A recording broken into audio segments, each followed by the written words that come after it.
लो ध्यान दो, क्या पढ़ना है हम लोग को? प्रकाश का परावर्तन। तो परावर्तन करते हो रिफ्लेक्शन, अर्थात प्रकाश क्या होता है? रिफ्लेक्शन का अर्थ ही होता है कि कोई भी चीज टकरा करके और पुनः उससे क्या हो जाता है, वापस लौट जाता है। वही घटना क्या कहलाता है जी? यहाँ हम लोग को स्पेशली किसका रिफ्लेक्शन पढ़ना है? प्रकाश का। तो क्या होता है ध्यान दोगे, जैसे मान लेते हैं ये कोई सतह हो गया,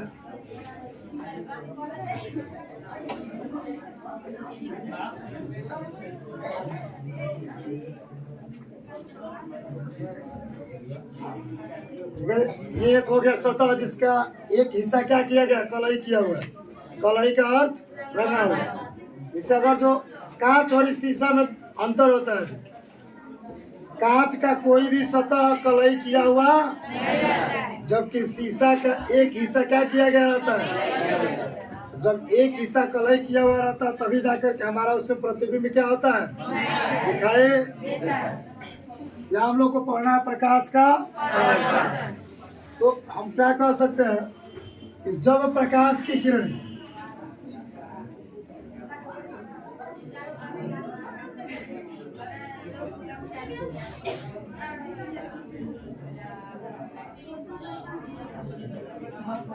जब प्रकाश की किरण किसी समतल या चिकनी सतह से, ठीक है, ऐसे परावर्तन के लिए सबसे बेहतर होता है क्या, समतल सतह। ऐसे परावर्तन होने के लिए खुरदुरे सतह पर भी होता है, लेकिन वहां पे बहुत से प्रतिबिंब एक साथ क्या होते हैं जी, बनते हैं।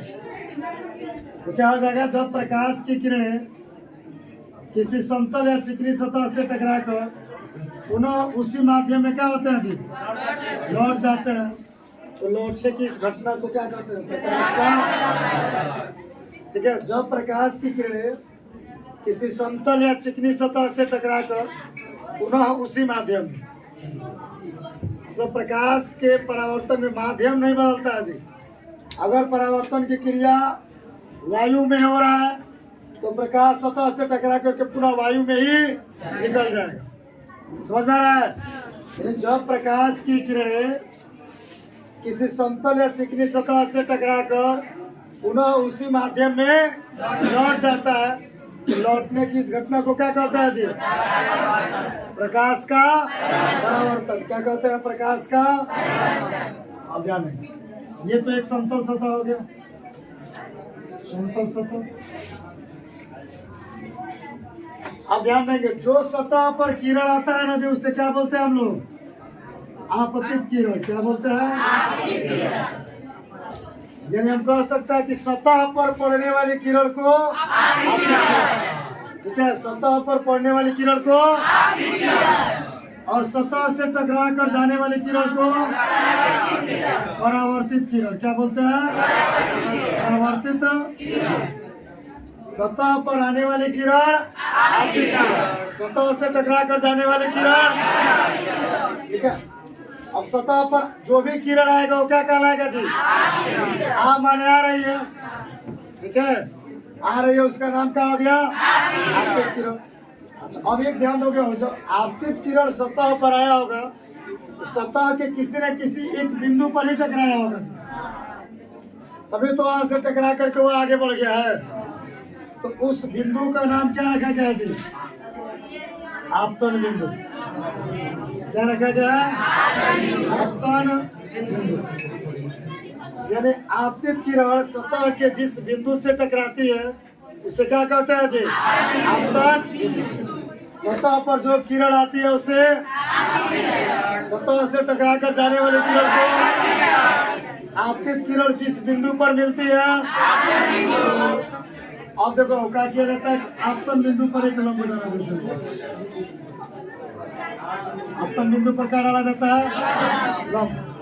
आपतन बिंदु पर क्या डाला जाएगा, इस लंब का नाम क्या रखा जाएगा, ये आपतन बिंदु पर डाला गया लंब क्या कहलाता है, अभिलंब कहलाता है। क्या कहलाता है, अभी। कोई पूछेगा कि आपतन बिंदु पर डाला गया लंब क्या कहलाता है, अभिलंब।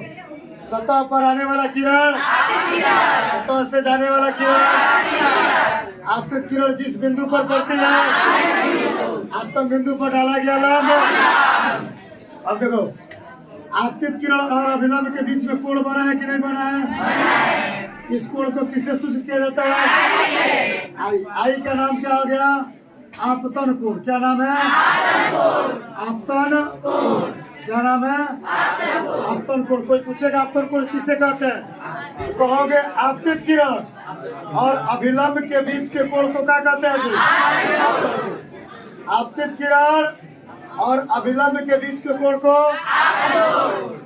आपतित किरण और अभिलंब के बीच के कोण को आपतन कोण को किससे सूचित किया जाता है? आपतन कोण को किससे सूचित किया जाता है? और देखो जो दूसरा कोण बनता है ना उसको किससे सूचित किया जाता है? आर से।